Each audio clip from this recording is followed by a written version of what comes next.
ကိုဖက်တွယ်ထားတိုင်းချစ်လို့မဟုတ်ဘူးနော်တန်ဖိုးထားလို့မဟုတ်ဘူး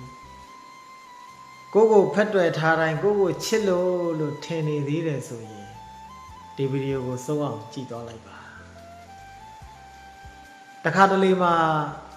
ကိုဖက်တွယ်ထားတိုင်းလွတ်ချလို့မရဘူးလုံးဝဖက်တွယ်ထားတာကိုဆွဲထားတယ်ဆိုတိုင်းကိုချစ်လို့မဟုတ်ဘူးတချို့လူတွေကကိုဖက်တွယ်ထားကြတယ်ကိုမခွဲနိုင်မခွာရဲ့ဖြစ်နေပါတယ်ဆိုတာဟာကိုတန်ဖိုးထားလို့မဟုတ်ဘူးသူတို့ရဲ့ကိုကြိုးအတွက်သူတို့ရဲ့အလိုဆန္ဒတွေအတွက်ကိုသုံးချနေတာသူတို့လိုအပ်တဲ့ဂရုစိုက်မှုတွေမေတ္တာတရားတွေတခြားသောရယူပိုင်ဆိုင်မှုတွေအားလုံးကိုစီကနေသူတို့လွယ်လေးနဲ့အလကားရရှိနေတဲ့အတွက်ကြောင့်ကိုဖက်တွယ်ထားကြတာကိုတကယ်မေတ္တာစင်းနဲ့ချစ်ခင်မြတ်နိုးလုံးလို့ဖက်တွယ်ထားကြတာမဟုတ်ဘူးအဲ့ဒီလိုလူမျိုးတွေနဲ့ကြုံလိုက်ရတဲ့အခါမှာနောက်ဆုံးရလကဘာလဲလို့မေးရင်သူတို့ကိုကြိုးအတွက်ကိုဖက်တွယ်ထားခဲ့တဲ့အခါကိုကတော့ကိုမျက်နှိုးလွန်းလို့တန်ဖိုးထားလွန်းလို့ပဲလေဆိုပြီးတော့တတ်နိုင်သမျှတွေဖြည့်စည်းသူတို့အတွက်ပဲဘဝကိုရှင်သန်လိုက်တယ်သူတို့အတွက်ပဲဘဝကိုရုန်းကန်ကြိုးစားလိုက်တယ်သူတို့အတွက်ပဲရည်မှန်းချက်တွေကိုချထားခဲ့တယ်ကိုအတွက်ဆိုတာတောင်ဘာမျှော်လင့်ချက်မှမရှိတော့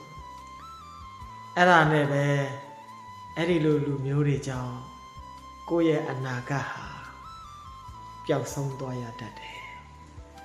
ဒါဟာဘာနဖူးတိုက်တူးခြင်းတဲ့လူမျိုးတွေသူတို့ကိုကြိုးအတွက်ကိုဖက်တွယ်ထားတဲ့လူတွေနဲ့တွေ့မိခဲ့တဲ့လူတိုင်းအဲ့ဒီဒုက္ခအဲ့ဒီတောကအဲ့ဒီဝေဒနာကိုခံစားကြရတယ်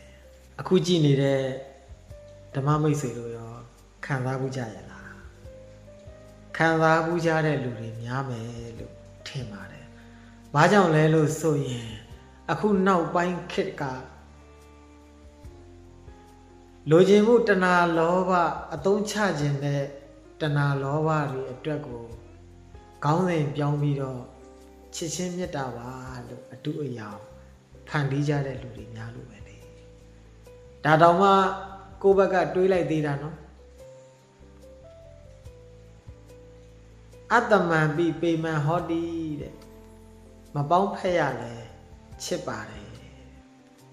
အရှုံးသမားတွေရဲ့စကားကြံရစ်ခဲ့တဲ့လူတွေရဲ့စကားမေတ္တာအားကြီးတဲ့လူတွေရဲ့စကား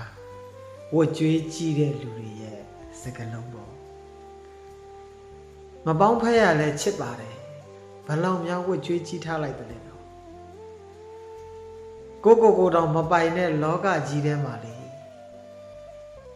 ဘယ်အရာတွေကိုများပိုင်ဆိုင်မှုအတွက်မျောလင့်နေသေးတာလဲဘာကိုမျောလင့်နေသေးတာလဲကိုတောင်ပိုင်လို့လားနှလုံးစိတ်ဝမ်းငြိမ်းချမ်းကြပါစေ